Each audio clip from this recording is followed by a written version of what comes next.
कैसे हो आप सभी। आशा करती हूँ आप सभी स्वस्थ होंगे। मैं आप सभी का अपने चैनल हिंदी क्लासेस में बहुत बहुत स्वागत करती हूँ। तो आज हम करने जा रहे हैं सीईटी ग्रुप डी का हिंदी का पेपर। ठीक है, जो भी सीईटी ग्रुप डी के हरियाणा में पेपर हुए थे, ठीक है, मैं 2023 में जो पेपर हुआ था प्री, उसके जो हिंदी कॉमन हिंदी जो हमारे पेपर में आई थी, मैं वो आपको करवाने जा रही हूँ। और जितने भी पेपर हुए थे मैं वो उसकी सभी की हिंदी करवाने जा रही हूँ आपको। तो मेरी क्लास आप शुरू से लेके अंत तक ज़रूर देखना। ठीक है भैया, ऊपर से थोड़ा कट गया पीडीएफ में, लेकिन मैं आपको बता देती हूँ इसका कु प्लस में आसन के योग से सर्वाधिक उपयुक्त शब्द कौन सा बनेगा। तो देखो भाई, कौन सा बनेगा, कुशासन, कुशासन, कुशासन या कुशासन। तो कुशासन क्या है हमारा, ठीक है। तो डी क्या है हमारा, ठीक रहेगा। मैं सभी क्वेश्चन जो है वो व्याख्या सहित आपको करवाने जा रही हूँ, तो आप कृपा करके ध्यान से देखना। देखो भाई, कु प्लस में आसन के योग से सर्वाधिक उपयुक्त शब्द क्या बनेगा, कुशासन होगा। इसमें क्या है, दीर्घ संधि है। क्या है भाई, दीर्घ स्वर संधि है। जब हर्षव या दीर्घ ए ई उ के पश्चात क्रम से हर्षव या दीर्घ ए ई उ स्वर आए तो दोनों मिलाकर दीर्घ आ ई हो जाते हैं। जैसे भाई ये हो गया ए, ठीक है, और इसके साथ हम ए को जोड़ देंगे तो क्या बन जाएगा, बड़ा आ। ठीक है, ये दीर्घ स्वर संधि है, उसके नियम है। ठीक है, ई, ठीक है, ई प्लस में हमारी ई आ जाएगी तो क्या बन जाएगी, बड़ी ई। ठीक है, तो ये क्या भाई, दीर्घ संधि के हमारे नियम होते हैं। इसी प्रकार छोटे ऊ, छोटा ऊ, छोटा ऊ को जोड़ देंगे, ठीक है, तो बड़ा ऊ बन जाएगा। ठीक है, देखो मत प्लस में अनुसार, तो तय के अंदर क्या है, ए, और आगे भी ए आ गया, तो ये जुड़ने के बाद क्या बनेगा, आ।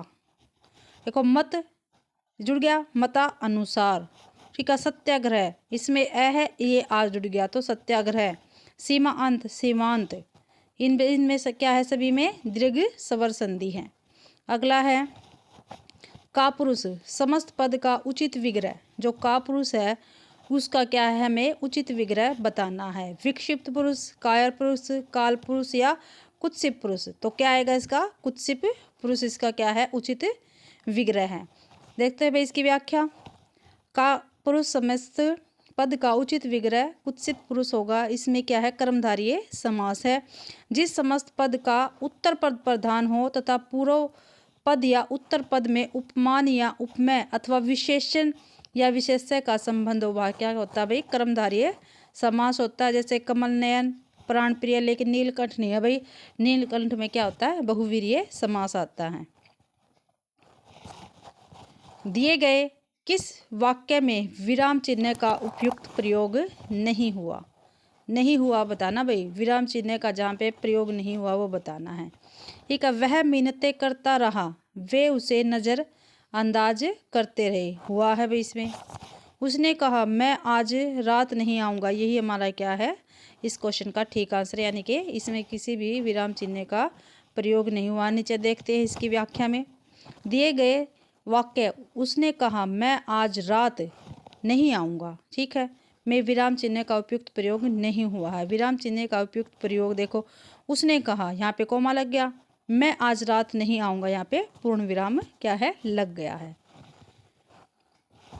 उचित पूछा था, उसमें गलत दे रखे थे। सहायता बंद करना के लिए उपयुक्त मुहावरा, हाथ खींचना, आँच न आने देना, आनाकानी करना, मैदान छोड़कर भाग जाना। ठीक है, उत्तर नहीं देना चाहते भाई, हम तो उत्तर देना चाहते हैं। तो क्या आएगा, सहायता बंद करना, हाथ खींचना। अब इसकी व्याख्या देखते हैं। सहायता बंद करना के लिए उचित मुहावरा है हाथ खींचना। ठीक है, अन्य विकल्प देखते हैं। आँच न आने देना, इसका क्या होगा, जरा भी कष्ट न होने देना, आनाकानी करना, टाल मटोल करना, मैदान छोड़कर भाग जाना। अगला है हमारा क्वेश्चन, एक मिनट भाई, ये कौन है, 69 70। ठीक है भाई, दिनकर शब्द का सर्वाधिक उपयुक्त पर्यायवाची। दिनकर किसको कहते हैं भाई, सूर्य को कहते हैं। आप सभी को पता है सूर्य को कहते हैं। ठीक है, आगे देखते हैं, इसकी व्याख्या देखते हैं। दिनकर शब्द का सर्वाधिक उपयुक्त पर्यायवाची सूर्य है। सूर्य के अन्य पर्यायवाची शब्द दिवाकर, भानु, भास्कर, आक, आदित्य, दिनेश, रवि, प्रभाकर, मार्तंड। ठीक है भाई, ये क्या है, हमारे सूर्य के पर्यायवाची है। अगला है मया का तद्भव शब्द रूप है। मया जो है उसका तद्भव रूप क्या है? तो मया का मई होता है, मध्य होता है, एम होता है या मैं होता है, तो मैं होता है भाई। ठीक है, मया का तद्भव रूप मैं होगा। ठीक है, अन्य क्या है, सभी असंगत है।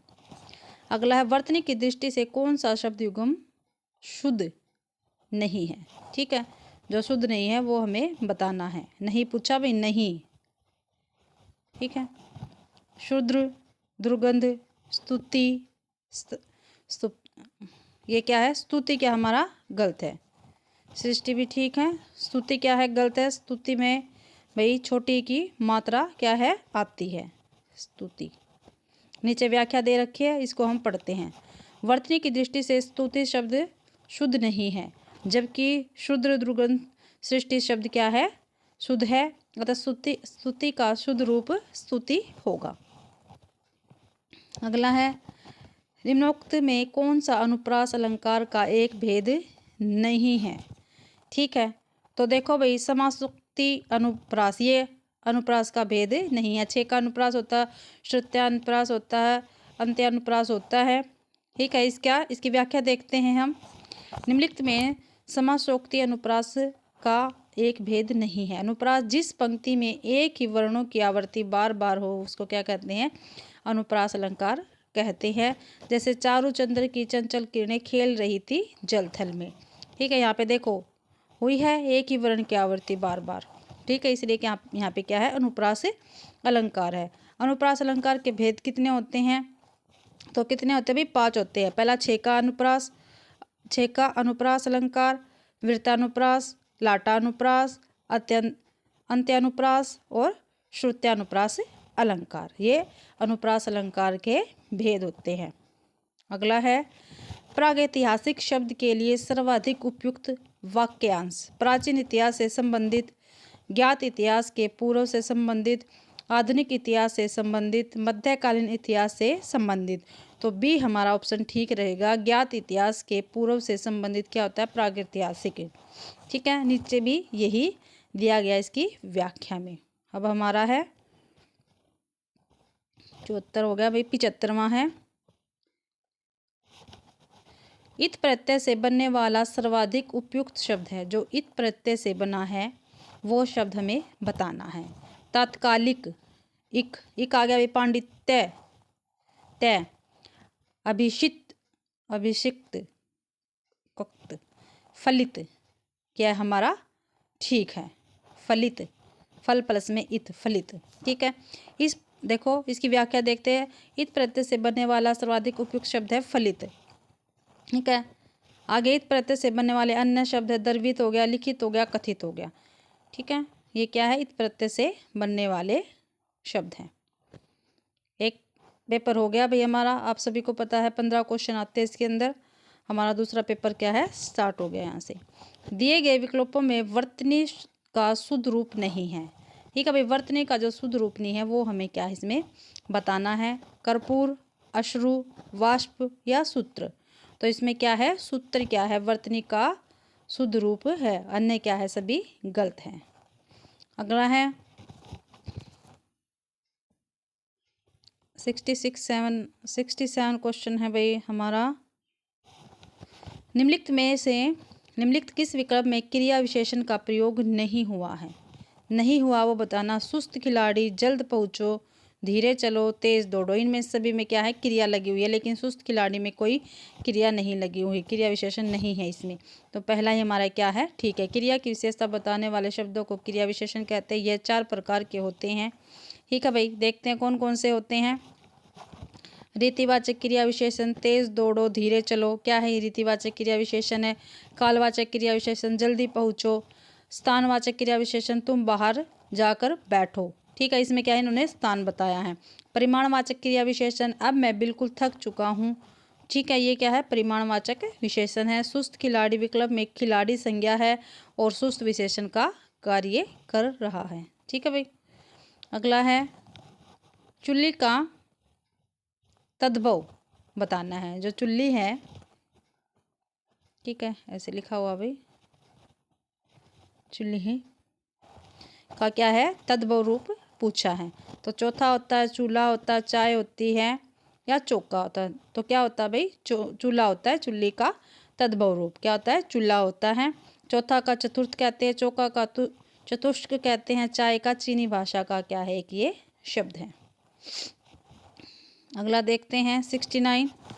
घर का जोगी जो गुना आन गांव का सिद्ध लोकोक्ति का सर्वाधिक उपयुक्त अर्थ क्या है। निकट का गुणी व्यक्ति कम सम्मान पाता है पर दूर का ज़्यादा। हमारी अपनी बात और है और दूसरे की बात और।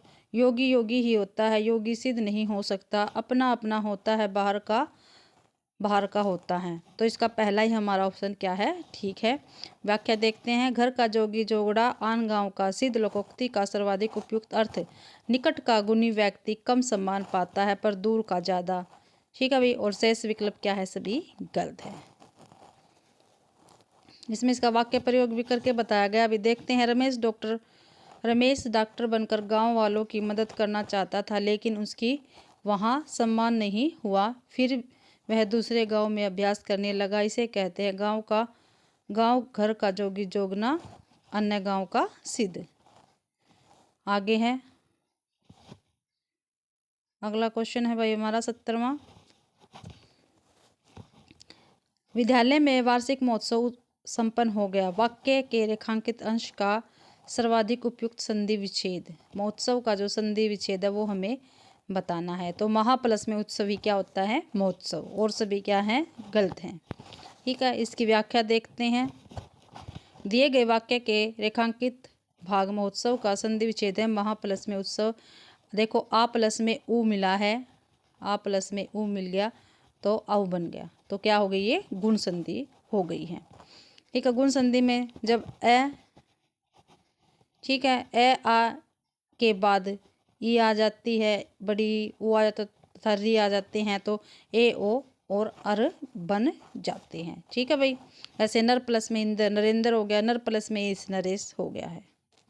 और ज़्यादातर भाई जो हमारी ये गुण संधि है, इसमें ये मात्राएं ज़्यादा आती हैं। ठीक है, ये मात्राएं, ठीक है। ए की मात्रा हो गई, औ की मात्रा हो गई, ए की मात्रा आती है। और वृद्धि संधि में आप सभी को पता है ये दो मात्राएं ज़्यादा आती हैं, ऐसे वृद्धि। ठीक है। आगे है आप मन में क्या सोचते रहते हैं, वाक्य सही उदाहरण बताइए। ठीक है। आप मन में क्या सोचते रहते हैं, वाक्य सही उदाहरण बताइए।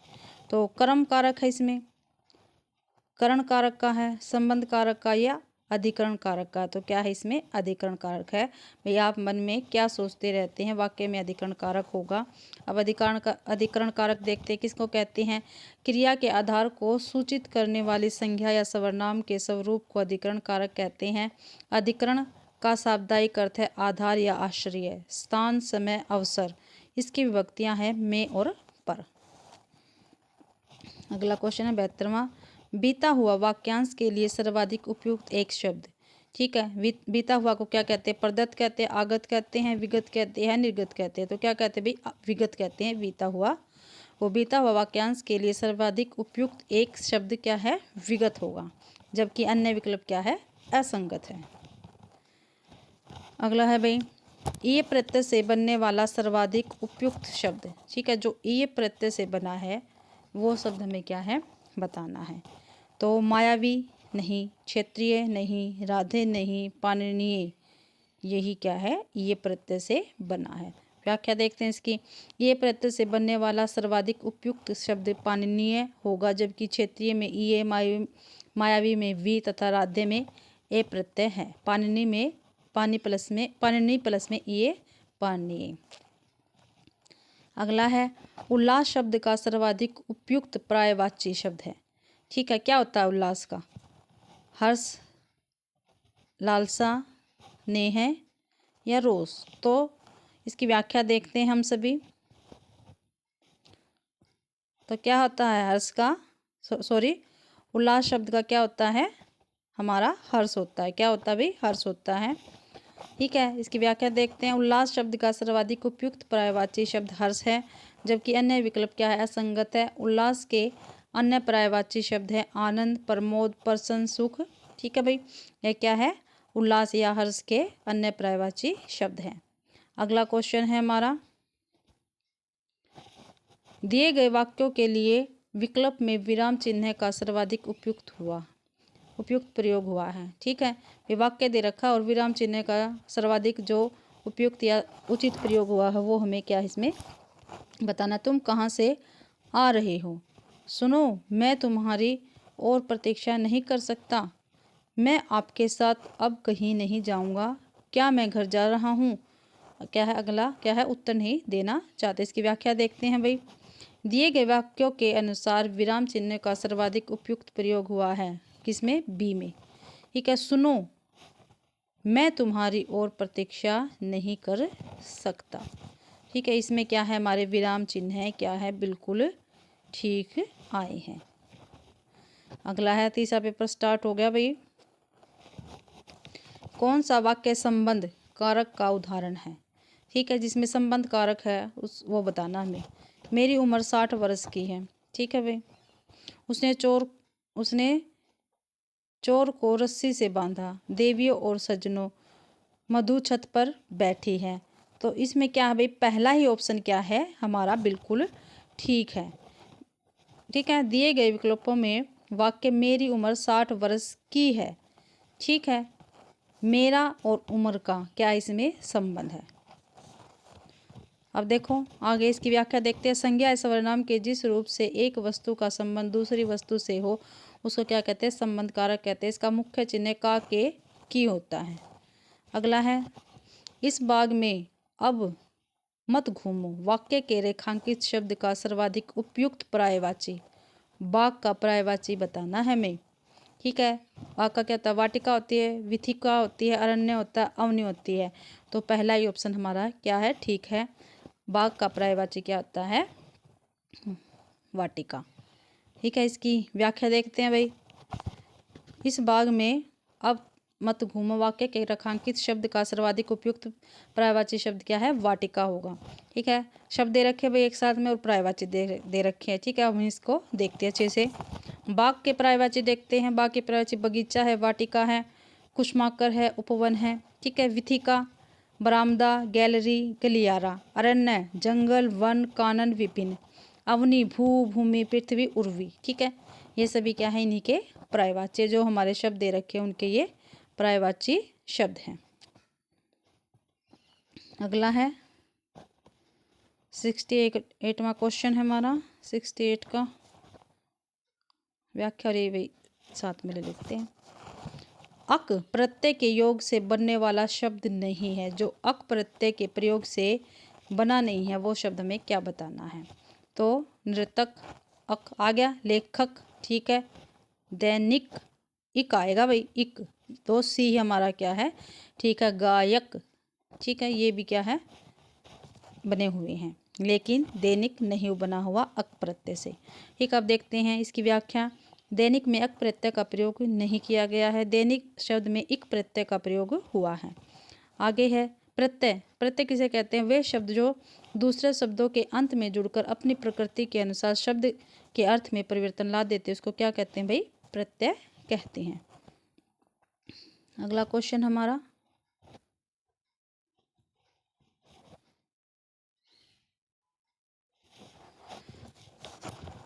कुल्हाड़ियों को आते देख पेड़ रोने लगे, वाक्य में अलंकार की दृष्टि से उदाहरण। ठीक है, उपमा अलंकार का है, अनुप्रास अलंकार का, दृष्टांत अलंकार का या मानवीकरण अलंकार का। तो किसमें भाई, मानवीकरण अलंकार का।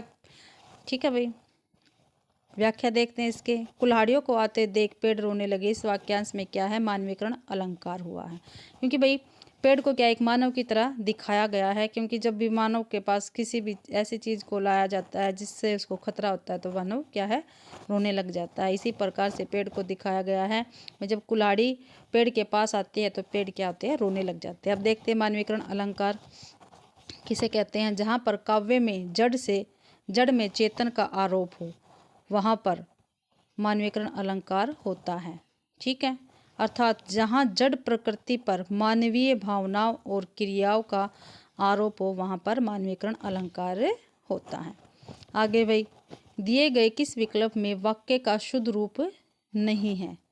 ठीक है, कौन सा ऐसा है वाक्य जिसमें क्या है जो शुद्ध नहीं है, वो बताना है। प्रकृति और जीवन का घोर संबंध, घोर क्या होता है? ऐसे ही संबंध है, पहला ही गलत है। समुद्र पर नौका तैर रही है, ठीक है। बच्चे मैदान में खेल रहे, ये भी ठीक है। शहरों में प्रदूषण कम हो रहा है, ये भी ठीक है। व्याख्या देखते हैं 70वें की।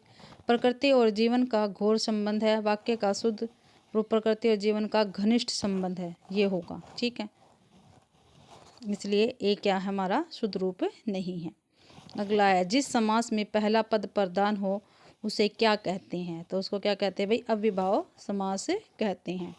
देखते हैं इसकी व्याख्या देखते हैं भाई। जिस समास में पहला पद प्रधान हो उसको क्या कहते हैं? अव्ययभाव समास कहते हैं। अव्ययभाव समास जहाँ प्रथम पद या पूर्व पद प्रधान हो तथा समस्त पद क्रिया विशेषण अव्यय हो, उसको क्या कहते हैं? अव्ययभाव समास कहते हैं। देखो भाई, इस साइड समास है, यहाँ पे प्रधान पद है। अव्ययभाव समास में पहला पद प्रधान होता है, कर्मधारय और तत्पुरुष समास में क्या है भाई? उत्तर पद क्या होता है? प्रधान होता है। द्वंद्व समास में दोनों पद प्रधान होते हैं। द्विगु समास में पूर्व पद संख्यावाचक विशेषण होता है। बहुव्रीहि समास में कोई तीसरा पद क्या है? प्रधान होता है, प्रधान होता है भाई। अगला है क्वेश्चन हमारा, दिए गए विकल्प में वर्तनी का शुद्ध रूप है। ठीक है, शुद्धिकरण है, उज्ज्वल है, पैतृक है, मुहूर्त है भाई। ठीक है, शुद्धिकरण भी गलत लिख रखा, उज्ज्वल भी गलत है, पैतृक भी गलत है। व्याख्या देखते हैं इसकी। दिए गए विकल्पों में मुहूर्त शब्द की वर्तनी क्या है? शुद्ध है। देखो, शुद्धिकरण ऐसे लिखा जाएगा। उज्ज्वल में आप सभी को पता है दोनों जय क्या होते हैं? आधे होते हैं। पैतृक नहीं होता, पैतृक होता, ये ऐसे लिखा जाएगा। और मुहूर्त क्या हमारा ठीक है। रात और संध्या के बीच की बेला के लिए सर्वाधिक उपयुक्त एक शब्द है, तो क्या है भाई? गोधूली। ठीक है, गोचारण नहीं होती, गोरस नहीं होती, गोकाल नहीं होती, गोधूली बेला होती है। रात और संध्या के बीच की बेला के लिए सर्वाधिक उपयुक्त शब्द है गोधूली।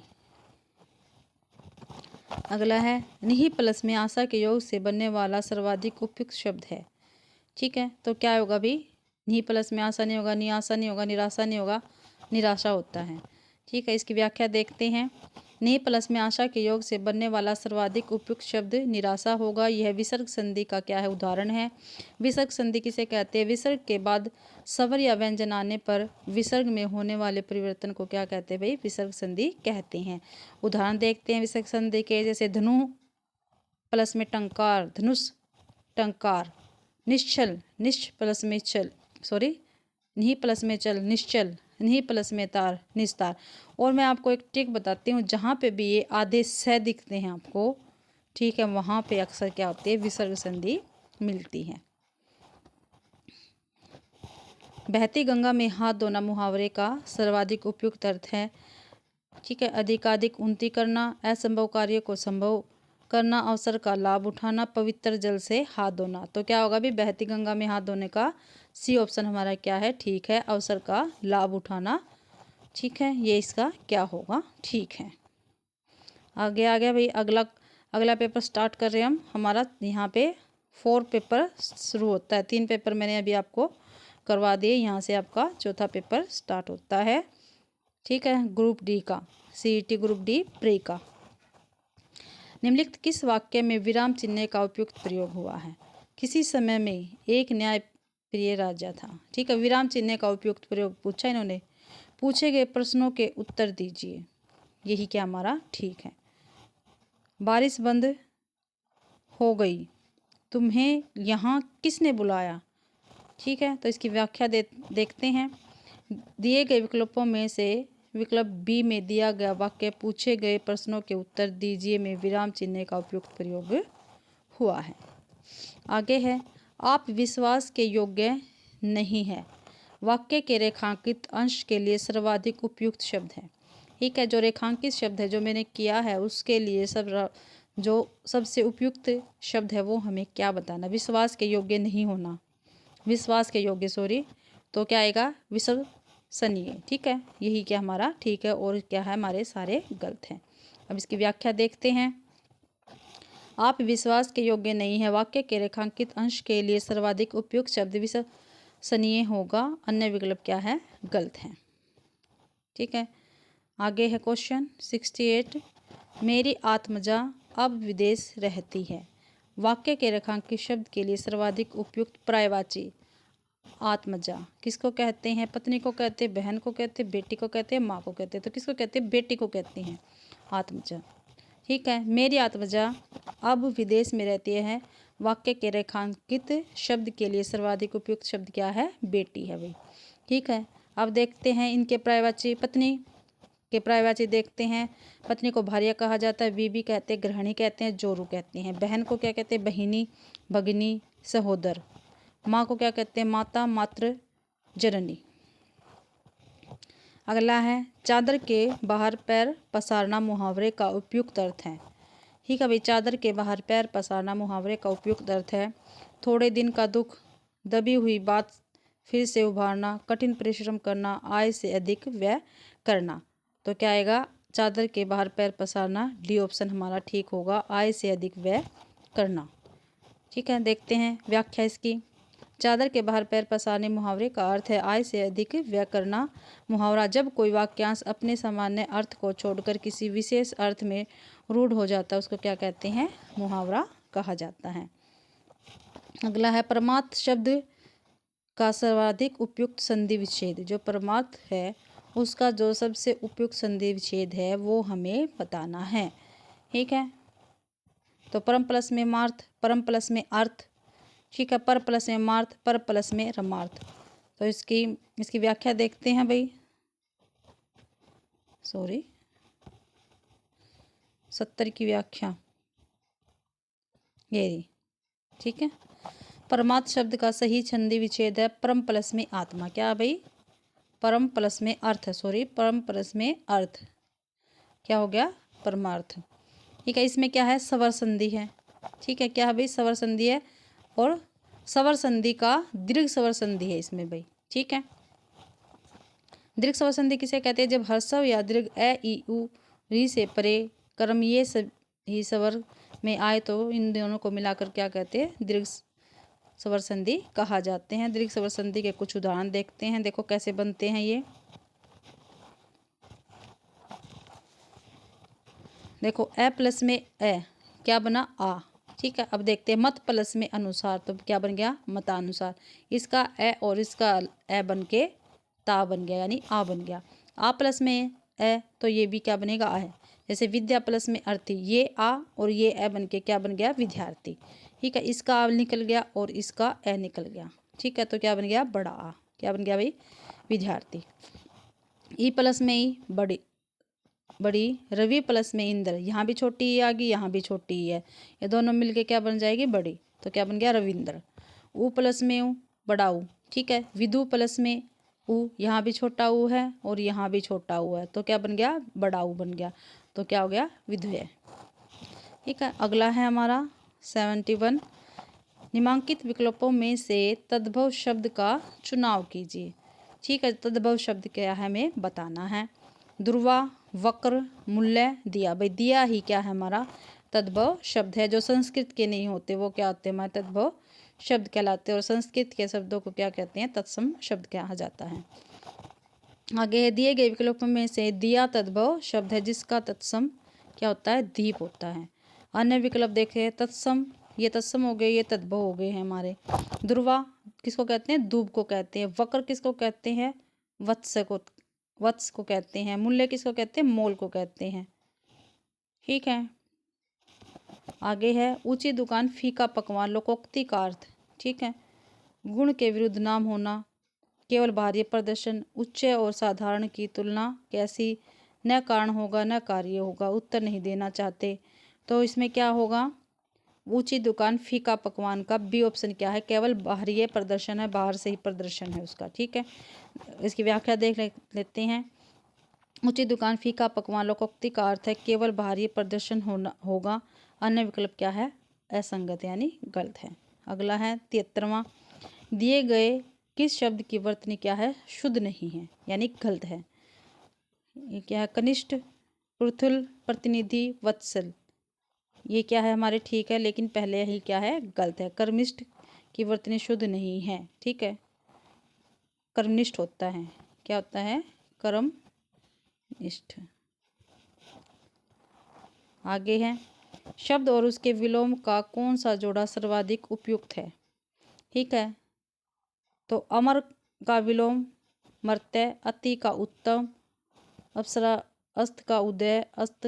ठीक है, तो पहला ही क्या है, ठीक है हमारा। अमर का विलोम मत्स्य होता है, मरण होता है भाई इसका, अमर का मरण भी होता है। ठीक है, अमर का मृत्यु भी होता है, इसे मर्त्य ये लिख रखा है। तो और देखते हैं शब्द, अति का अल्प, अंत का प्रारंभ, अस्त का उदय। ठीक है, अगला है, अगला है भाई हमारा, दिया गया कौन सा विकल्प कर्म कारक का सही उदाहरण है। 75 का देखते हैं, कर्म का सही उदाहरण ये देखते हैं।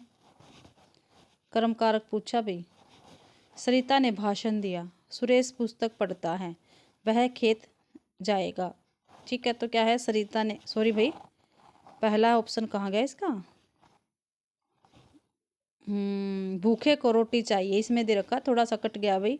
भूखे को क्या चाहिए, रोटी चाहिए, वही हमारा क्या है, ठीक है। व्याख्या में देखते हैं, पहला क्या है, कर्म कारक का संज्ञा या सर्वनाम के जिस रूप पर क्रिया का प्रभाव या फल पड़े उसको क्या कहते हैं, कर्म कारक कहते हैं। कर्म के साथ को विभक्ति आती है, तो क्या है, भूखे को रोटी चाहिए, इसमें क्या है, कर्म कारक है भाई।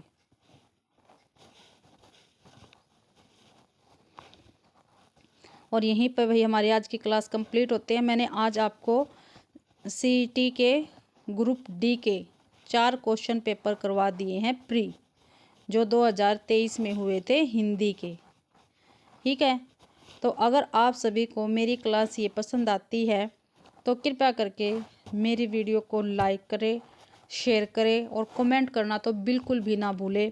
मैं इसी प्रकार से आपको रेगुलर वीडियो देती रहूँगी, और मेरे रेगुलर वीडियो पाने के लिए आप मेरे चैनल को सब्सक्राइब करें और बेल आइकन का बटन ज़रूर दबाएं। तो मेरी क्लास देखने के लिए आप सभी का धन्यवाद।